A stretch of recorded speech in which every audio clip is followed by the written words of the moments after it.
എല്ലാവർക്കും ഒരു പുതിയ വീഡിയോയിലേക്ക് സ്വാഗതം. It's me Akhil Satheesh and welcome to Akhil Satheesh world. ഏറ്റവും പുതിയ അപ്ഡേറ്റ് എന്ന് പറയുന്നത് സുപ്രീം കോടതി ഹർജി ഇന്ന് പരിഗണിക്കാൻ വേണ്ടി ഇരിക്കുകയായിരുന്നു. അപ്പോൾ ഒരു തടസ്സ ഹർജി CBSE വിദ്യാർത്ഥികൾ കൊടുത്തിട്ടുണ്ട്. അതുപോലെ തന്നെ ഇപ്പോൾ ഹൈക്കോടതി വിധിക്ക് എതിരായിട്ടുള്ള ഒരു സ്റ്റേ ഹർജി അത് നമ്മുടെ സ്റ്റേറ്റ് സിലബസ് വിദ്യാർത്ഥികൾ കൊടുത്തിട്ടുണ്ട്. അപ്പോൾ രണ്ട് ഹർജികളും ഇപ്പോൾ സുപ്രീം കോടതി ചെറിയൊരു കമന്റ് നടത്തിക്കൊണ്ട് നാളെ മാറ്റി വെച്ചിരിക്കുകയാണ്.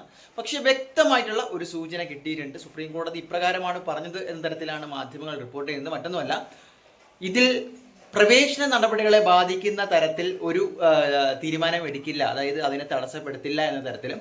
അതോടൊപ്പം തന്നെ കേരളം ഇതിന് അപ്പീൽ കൊടുത്തിട്ടുണ്ടോ എന്ന ഒരു ചോദ്യവുമാണ് കോടതി ഉന്നയിച്ചത്. അതോടൊപ്പം തന്നെ മറ്റൊരു പ്രധാനപ്പെട്ട കാര്യം, നിലവിൽ നടക്കുന്ന ഈ ഒരു സമ്പ്രദായം ഉണ്ടല്ലോ, ഹൈക്കോടതി റദ്ദാക്കി അതിനുശേഷം വീണ്ടും അപ്പീലിന് പോകുന്നു. ഇതിലെല്ലാം സർക്കാരിന്റെ നയമല്ല പ്രശ്നം, ഇത് നടപ്പാക്കിയ രീതിയാണ് പ്രശ്നം എന്ന ഒരു കാര്യം കൂടി ചൂണ്ടിക്കാണിച്ചിട്ടുണ്ട്. അപ്പോൾ സർക്കാർ മെയിനായിട്ട് ഇത്തരത്തിൽ പ്രവേശന നടപടികൾ തുല്യ രീതിയിൽ രണ്ടുപേർക്കും CBSEക്ക് ആയാലും അതുപോലെ തന്നെ സ്റ്റേറ്റിനായാലും തുല്യ നീതി ഉറപ്പാക്കണം എന്ന ഒരു ഇന്റൻഷനോട് കൂടി തന്നെയാണ് മുന്നോട്ട് വന്നത്.